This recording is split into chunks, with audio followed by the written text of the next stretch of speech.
All right, all right, all right. I just got done just actually listening to the post game show, and you gotta bear with me here. I literally got somewhat of a headache. I got a little bit somewhat of a headache. I am just trying to actually bear with me here. But yes, WrestleMania 42 is in the books, and I have to say that I hit a new milestone. And that milestone is me actually doing back to back recordings. Yes, back to back recordings. So I will say this.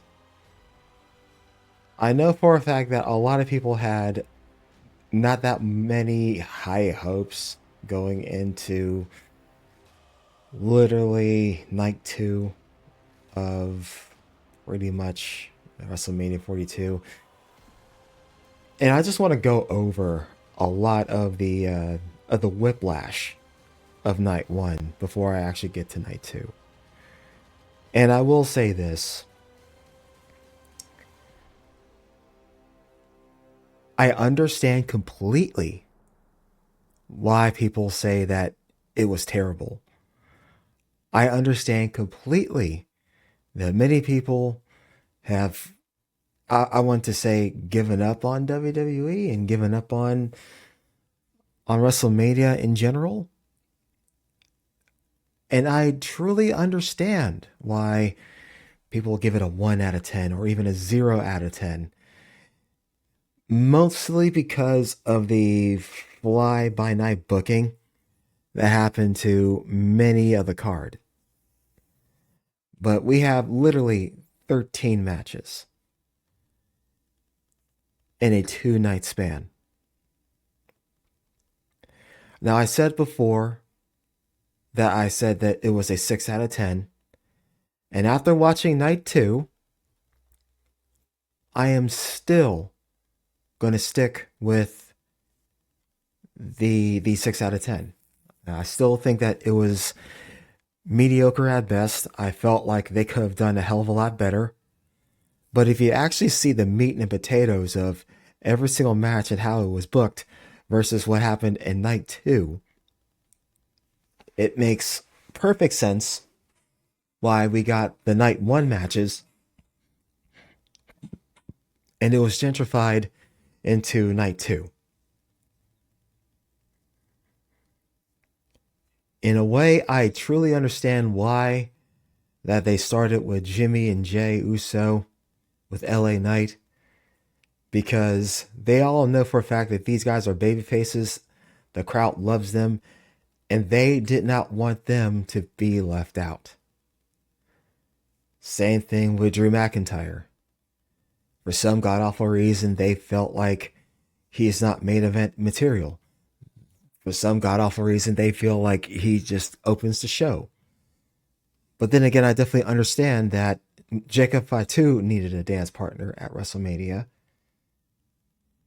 However, Drew McIntyre is such a great professional that he can literally turn lemons into lemonade, and that's exactly what he did with that unsanctioned match.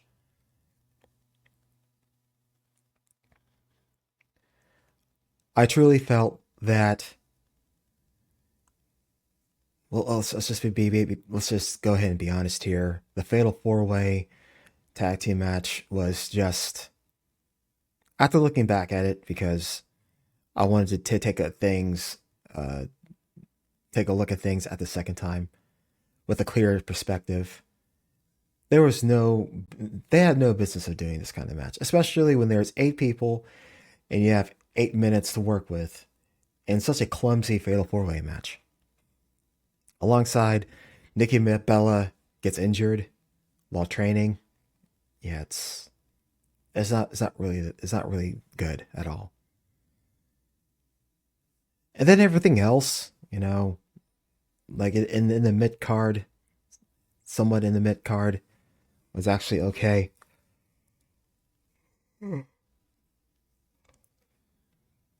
However, I just didn't really like the fact that Liv Morgan and Stephanie Vaquer literally had a 7 minute world championship match.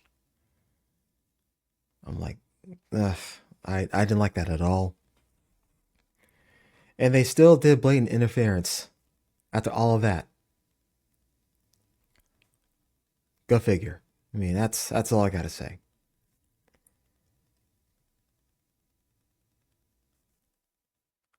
But looking at the card the second time at night one, a 6 out of 10 is fair.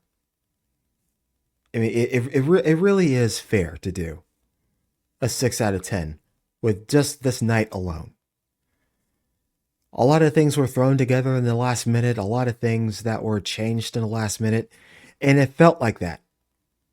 It felt like they literally took everything that was a bit of a cluster and put it into night one, and hopefully they just felt like this ship didn't really sink. While in the same time, they just kind of knew it was going to, which that was kind of sad all in itself. But then again, everybody stepped up. Fatu McIntyre, unsanctioned match, stepped up. There were some good memeable moments with Paul and Speed. They stepped up. I wanted the world championship for the women's title to be a little bit more, to have a little bit more time. Just another 3 more minutes would have been better. But I just felt like we literally got the short end of the stick of watching Stephanie and Liv Morgan for the women's world title. I mean, I really felt that. And Gunther and Seth Rollins, they put on a great match. Becky Lynch and AJ Lee, they put on a great match. So yeah, it's a 6 out of 10 for me. It's a 6 out of 10. Yeah, after watching night two, I pretty much say to myself, yeah, you know what, a 6 out of 10 is actually a good um score for night one, in my opinion. Well, ladies and gentlemen, my name is Awan, and welcome to another episode of the Nerve Degree Podcast. Right now, it is 11 o'clock in the East Coast. The moment I actually hit stop on the record button, I'm going to take my ass back to bed. So, night two of WrestleMania. By looking at the card and looking at how things were actually built upon, I felt like this card was actually better. It was better booked. It had a better, history behind it.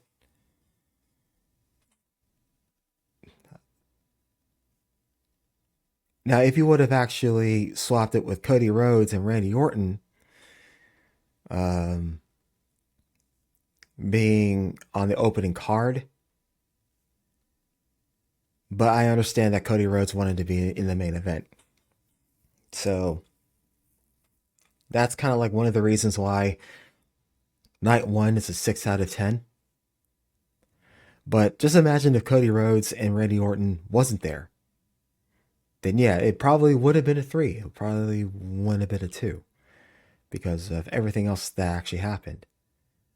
But that main event alone made it a 6 out of 10.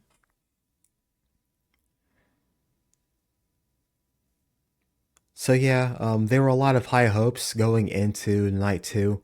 I felt that a lot of people kind of just given up on night one in general.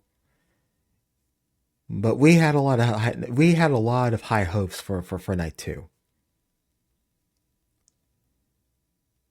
Kicking it off was Obafemi. He defeated Brock Lesnar in about 5 minutes.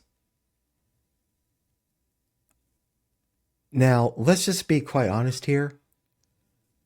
Many people are going to say, why don't you love the match between Liv Morgan and Stephanie Vaquer? Well, there's a difference between that match and the match that started night 2. Brock Lesnar has never have been a guy that would go on to do matches that are like 10 minutes or more.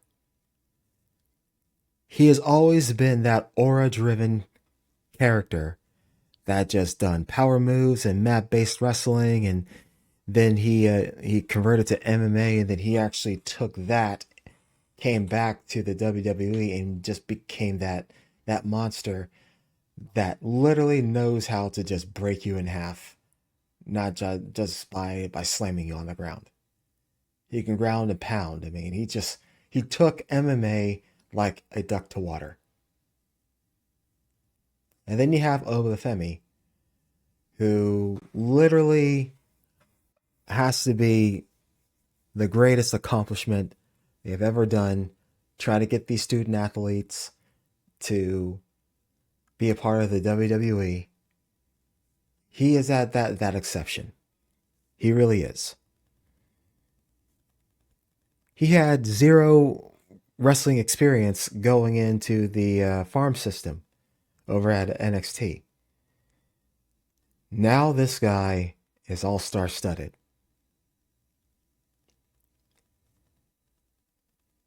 Now you have to realize something, that this guy is a powerhouse, while Brock Lesnar is a powerhouse. And as pro wrestling logic pretty much shows us, time and time again, that long matches with these two guys together sucks. Absolutely stinks. 5 to 7 minutes, you're good. You don't need a 15-minute barn burner. Sometimes 5 to 10 minutes around that sweet spot, that's the sweet spot. They went on for 4 minutes and 46 seconds. And I was still jumping for joy watching Obafemi winning. Because at the same time, it's like you don't really actually need that much time. One powerful move and boom, the lights are out. It's kind of like a gunfight fighting, like in the OK Corral or in in those westerns. You just pretty much shoot the guy and they're dead. That's what it was. It wasn't going to last long, so that's fine. Meanwhile, Liv Morgan, Stephanie Vaquer, they can wrestle. Give them the time to wrestle. It is for the Women's World Championship. Let them wrestle. This Obafemi and Brock Lesnar match, nothing was on the line. Okay? And it was literally an opening card match. I mean, there are so much differences. I actually wanted more time for the ladies. But this, Femi and Lesnar, going 4 minutes and 46 seconds, suplexes, power bombs, choke slams. Yes, that's fine. That's great. So now, and plus, we actually know for a fact that Obafemi can actually go with a Javon Evans and with a Trick Williams, which I will be talking about that soon. So yeah, Obafemi, I truly believe, can literally skyrocket himself up to the main card, up to the main event. Since he's going to be on Raw, he might end up going for the world title. It was a great match. And it seems to me that Brock Lesnar might be retiring. Nothing official yet. He did put his gloves on the mat, and he put his boots on the mat, and he walked off without them. Kind of like what Undertaker did. But unless we officially hear from him, possibly tomorrow night, then it will be official.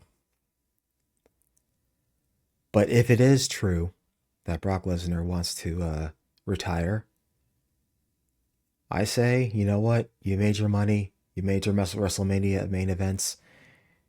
You have done everything that you could ever do in this sport, in both sports. You have every right to walk away, happy and healthy. Moving on, we have the six pack ladder match. I'm tripping over my words again. Sorry. Six pack ladder match for the WWE Intercontinental Championship.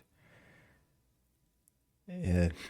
Hey, I'm sorry. I mean, this is the Nerve Degree podcast. You know, it's uncensored, unscripted. You know, everything that comes out of my mouth comes out of my mouth. But yeah, it's a six pack ladder match, Intercontinental Championship. We have Penta as the champion, defending against Javon Evans, Dragon Lee, JD McDonough, Rusev, and Rey Mysterio. Now, just immediately on paper, I could just literally see that, okay, Penta is the all around champion. We all know for a fact that he loves the ladder matches, so he has literally the know how for these kind of things. Javon Evans and Dragon Lee, they're literally the young guns coming in. JD McDonough, he's literally somewhat like a Dragon Lee, but he's more of a technical guy. And then you have your old veteran, Rey Mysterio, all of 51 years old, still doing a fucking ladder match. God bless him. I was literally holding my fucking breath every time that there was a ladder nearby and Rey Mysterio was in the air. Like, please, don't break your left knee again. Like, please, just don't fucking do it. You had like 28 surgeries on your left knee. Like no, don't. And we know for a fact you can't run anymore. Like, I mean, you when you do your 619, bro, you're literally skipping. You're literally skipping on your left knee. Like no. Let WrestleMania 43 be your last WrestleMania, man. You can't do this to us, man. You can't. Now, many people. Yeah, I'll deal with Rey Mysterio later. Shit. But many people were looking at Rusev, and many people were saying, "Why the fuck is he even here?" Well, I'll tell you why he's here. He's supposed to be the powerhouse in this position. Every ladder match, every multi-person ladder match, actually have one dude who is either big or strong. Now, of course, that doesn't mean that he's going to win. You know what I'm saying? Like Rusev, after coming back for so many years, they did nothing with him in AEW, and now they're really doing nothing with him in WWE, TKO era of WWE. We were happy to see him as Rusev back, but after that, he's just having staring matches with people, and it's like, can you please just get in the ring, please? This is what happens when nobody has anything for you.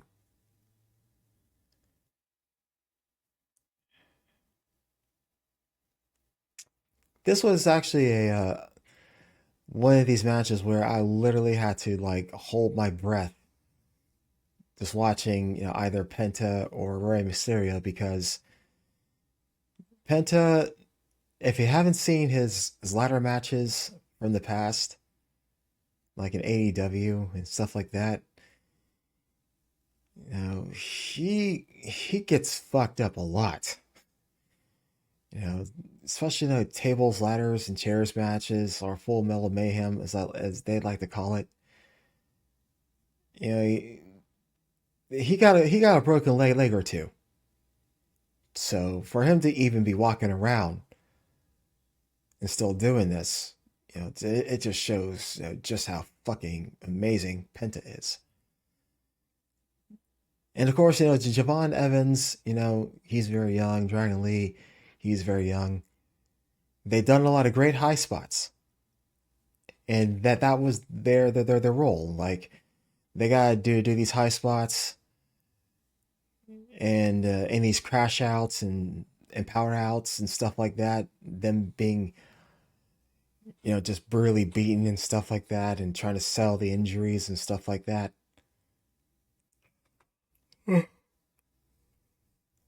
That's the reason why they're actually here in the first place in that match. And then you have JD McDonough. JD motherfucking McDonough. My God, like I mean, after Finn Balor split with the Judgment Day, I think his days are numbered.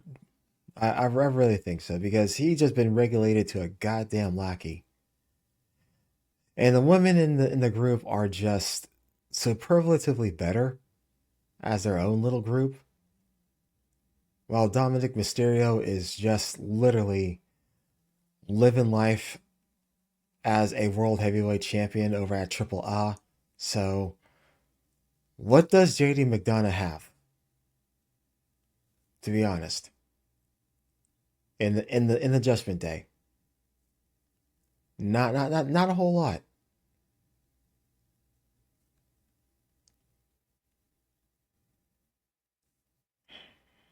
Rusev, I think he pretty much got out early. There was a plancha spot with a ladder. Rey Mysterio went through it. He landed on top of Rusev. He was out. And JD McDonough, he took a bad spill. He was out. Seems to me that everybody actually took a bad spill. It went on for like 15 minutes. Penta ended up winning. I'm happy for him because I don't see either Lee or Evans winning the Intercontinental Championship right now. I sure as fuck don't see McDonough or Rusev winning the Intercontinental Championship. And Rey Mysterio definitely, without a doubt, does not need to be holding anything. He's 51 years old. He's pretty much an enhancement talent right now.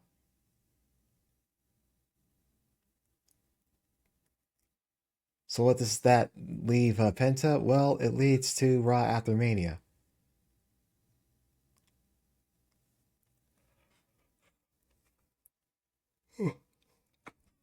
Ugh, tired, folks. Sorry. It's been a long day. It's been a long day. A lot of a lot of ad breaks. A lot of ad breaks. Literally almost an hour and 30 minutes of professional wrestling for both nights. But literally 3 hours worth of fucking advertisements. Go figure.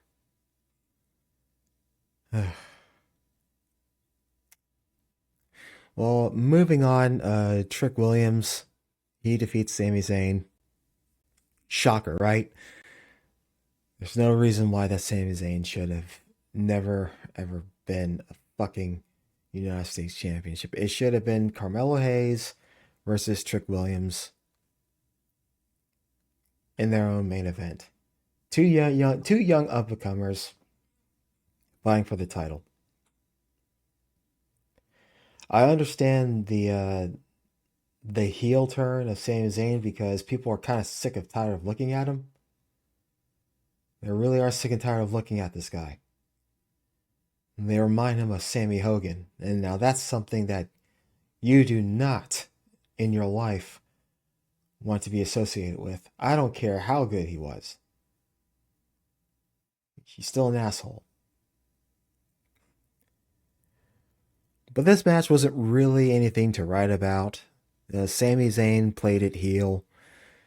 He did heelish things.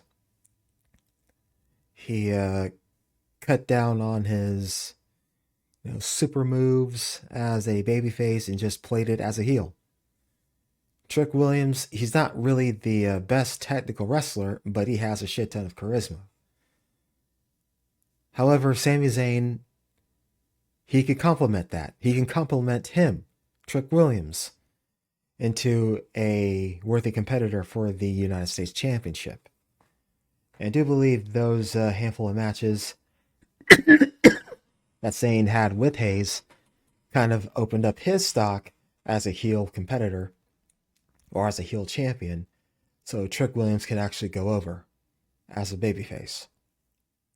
So, yes, it did work, but for fuck's sake, Sami Zayn did not need to win against Hayes. I think Hayes could have definitely done that by himself. But that's beyond me. Many people say Carmelo Hayes said the worst thing that you could ever say in an interview, and that is, "I am happy to be here, and I'm happy to be on the roster." For some people, that's okay, but this is the WWE, man. Like, a lot of people sometimes literally fight through so many things inside and outside the ring, only to get no shot, to get no chance, or not even to be a champion, but you are just happy to be here. That's kind of a slap in the face to many people who have actually fought for their time. Their blood, sweat, and tears, if you want to call it that. But does it mean it deserves a burial? I don't think so. But then again, WWE have always been the mecca of pity, so it is what it is there. Street Fight. The Demon Finn Balor makes his triumphant return, even though it was too little too late, against Dominic Mysterio. I'll have to say that Dominic Mysterio has finally came on his own. Like, his is actually like a becoming of age. Before, he was this clean cut, kid from Los Angeles. You know, a dad who's literally a legend all in itself, a Hall of Famer. For him to literally break out on his own, and I say become a Triple Crown winner, because that's exactly what actually happened to him. And you could call it nepotism all you want. He literally put the fucking work in. He did. It's been years since he and his father tag teamed. It's been months since he and his father actually even spoke or actually even interacted on camera. So you can't really say that Dominic Mysterio is being carried by his dad. He's been doing all of this stuff by himself. And yes, he does have Liv Morgan, and yes, he did have Finn Balor, and yes, he did have the Judgment Day. But in the same time, he had to put in the work, and he did exactly that. Demon Finn Balor, hopefully this win actually puts him in the main event World Heavyweight Championship card. I mean, they really need to reshuffle this whole card up there. I know injuries plagued the WWE for many, many years, but you just cannot say to me or say that Finn Balor deserves to be in the main event picture, or even Dominic Mysterio doesn't belong in the main event picture. A lot of guys given the opportunity, can be main eventers. You're just not using them correctly. But then again, that's actually twofold. I mean, it's not just the creative, it's the performer themselves. They need to believe or make people believe that they're actually something as well.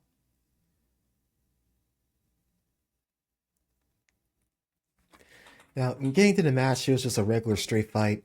I mean, there was no blood. There was no injuries. I believe there was no botches. It was a run of the mill street fight for something that was considered a blood feud.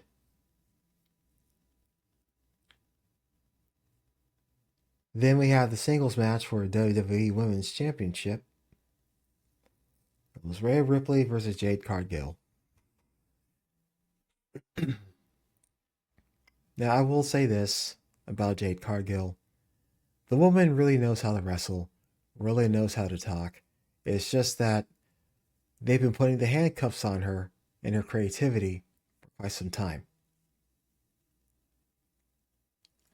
It's like Rhea Ripley has been given so much in this build. It's not even funny.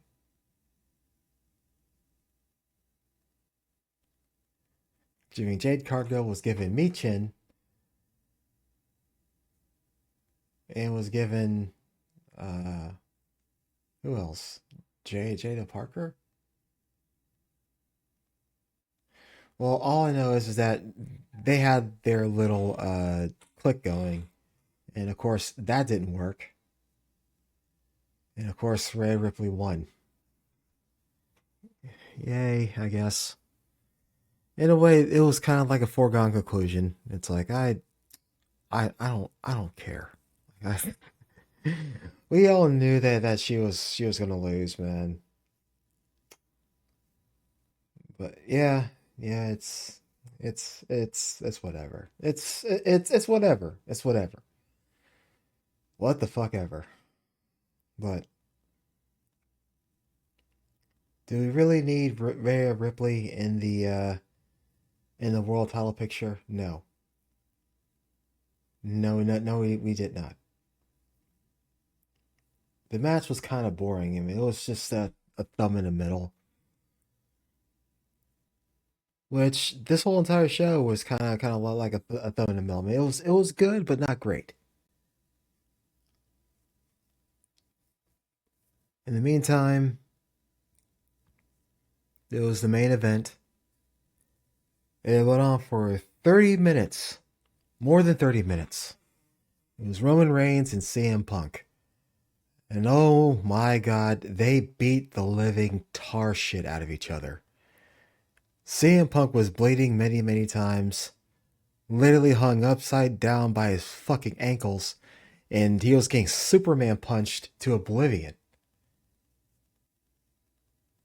Now, of course, going into this match, I've always felt like, you know what, Roman Reigns needs to win this match. He needs to win. CM Punk lost. If CM Punk loses, I have to say, then AJ Lee and them, they're probably just gonna go away for a while and just enjoy their own summer. It won't be a summer of Punk. It will be a summer of Roman. There was no interference, which, let's be honest, both men don't really have a crew of their own.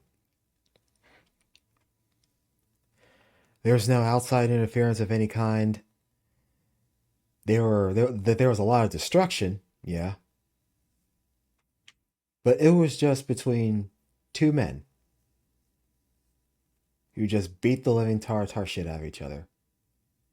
But the story was perfectly clear. Roman Reigns is younger. He has more power to him. He has more a lot in the tank than Punk. He went for what possibly would have been his last GTS, but his body just gave out on him because he was just too weakened during the match.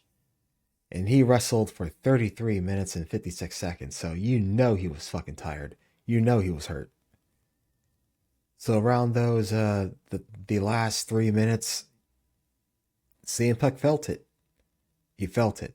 And I could tell he felt it. For real, because he was gassed. He was blown up. So Roman Reigns, he won. He became the World Heavyweight Champion yet again. And I did not know that he main evented 11 times. So that was actually pretty damn good. I mean, I thought that was actually pretty damn cool for him. But the question remains: will he beat uh, John Cena's record for most title wins? In my opinion, who really knows? In my opinion, he may not be able to do so because if you really take a look at it, uh, he still has leukemia. He still has leukemia. Yeah, he's been living with it for quite some time. In the year 2007, during his professional football career, he still continues to undergo lifelong oral chemotherapy to manage his condition. So he takes pills. He takes oral chemotherapy. He takes pills to manage his condition. But yet, it's incurable. It's a blood cancer that he has to live with for the rest of his life. But he's still able to compete on a high level. So, to me, that's actually pretty damn awesome.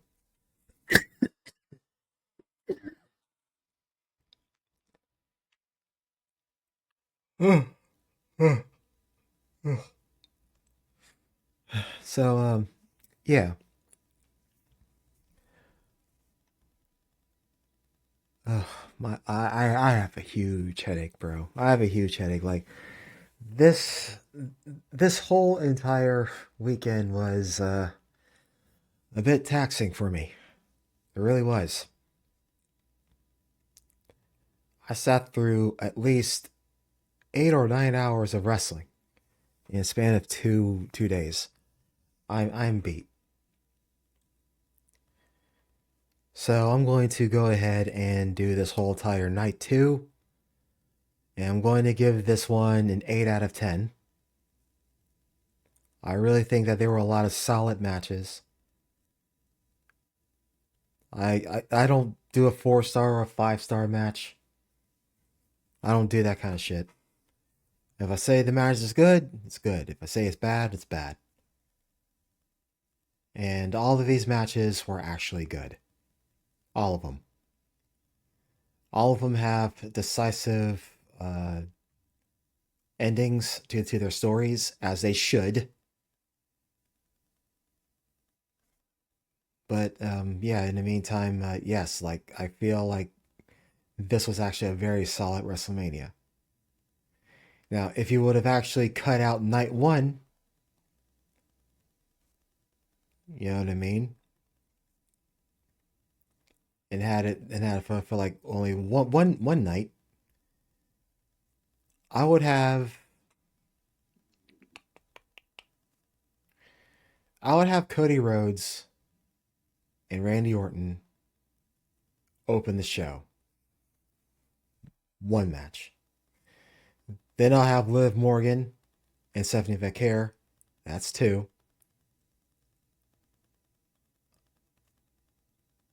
I will have Becky Lynch.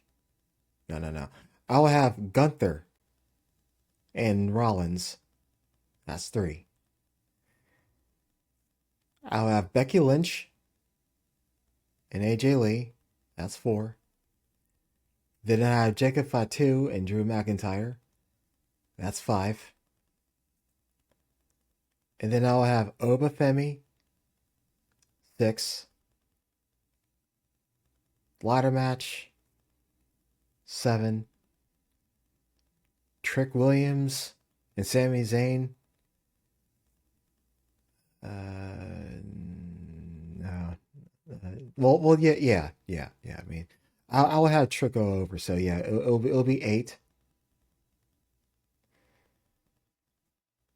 Uh,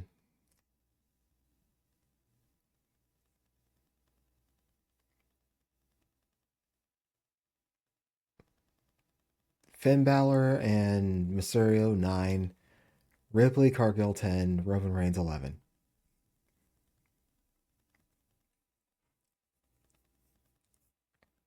If I wanted to do a one night extravaganza.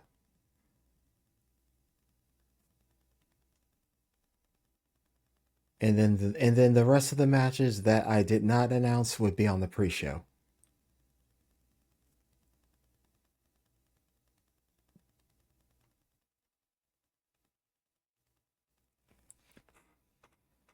But we can't do that anymore. But then again, I understand why they won't do it because ain't nobody gonna be watching 8 hours of wrestling.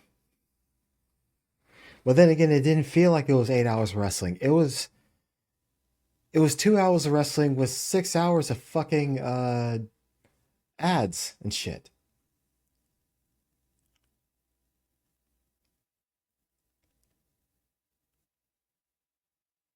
So Triple H, he wasn't there at the post game show. He wasn't there. Thank God. None of the Hall of Famers were there. They showed that last yesterday.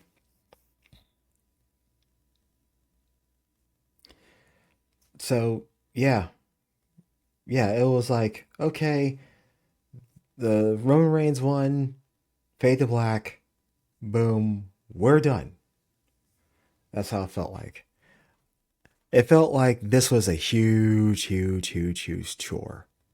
They just wished was actually done and over with. Because man, oh man, oh man, the build to WrestleMania 42 was not as good as everybody said. Well, I should say, no, scratch that. It was just terrible. It was just it was terrible. It was a weak build. It was a terrible build.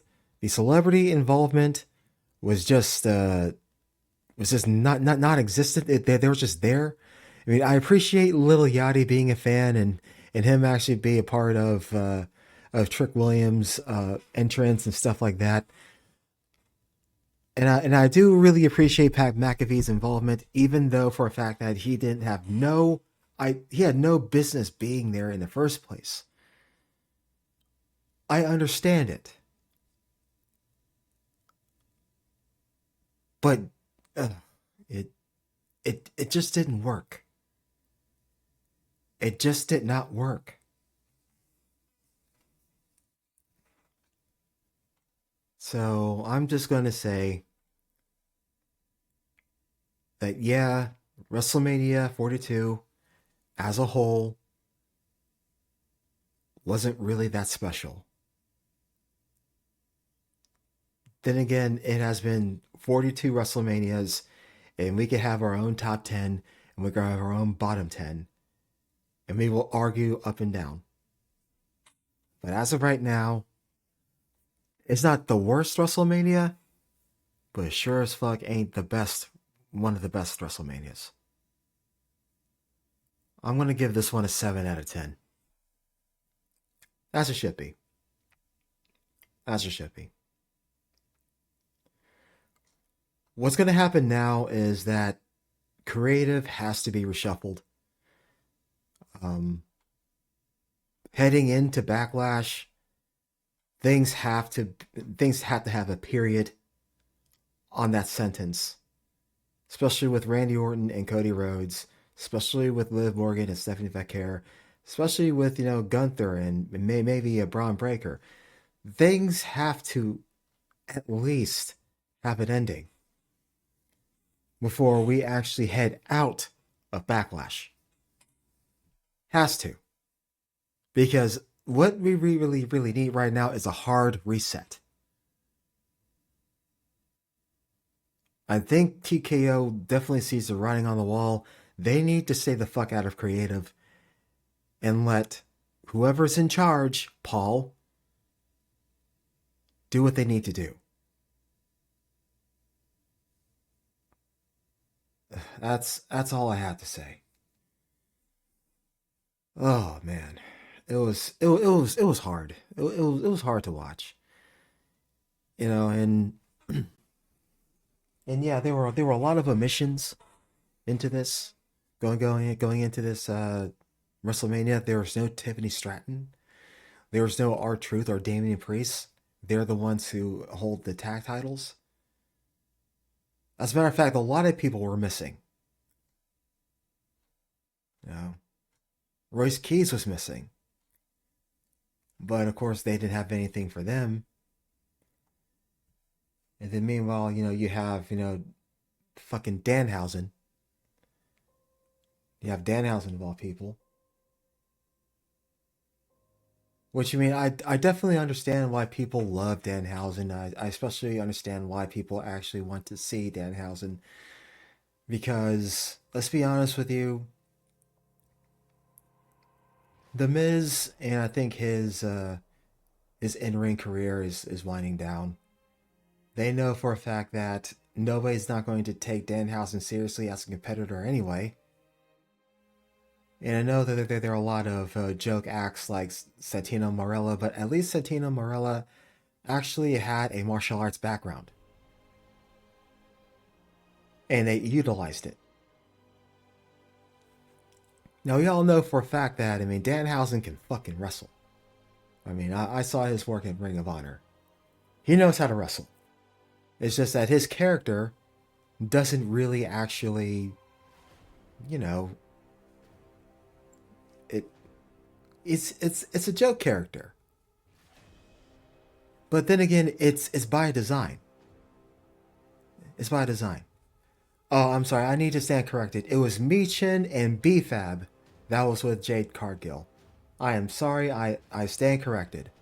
It just literally it like literally just went through my fucking mind. It was BFAB. I'm sorry. I don't know why I'm talking about Jada Parker all the time. Oh yeah, I guess because she's dating Jay Uso. Okay, well, still. BFAB and Michin, yeah. Sorry about that. They were part of Jay Cargill's behalf. But yeah, getting to Danhausen, and Kit Wilson and the Miz and all that other stuff. They're still making money. They are. But of course, I mean, he's just a printing money machine right now. He's just printing money. So you can't really actually fault Danhausen for that. But other than that, it was kind of a lackluster post show. There was no Triple H, go figure. So, yeah, it was. I think it was like, yeah, let's just get the fuck out of here. Let's get the fuck out of Vegas. We got all their money. Let's go. Let's get out of here. That's how that's how it felt like.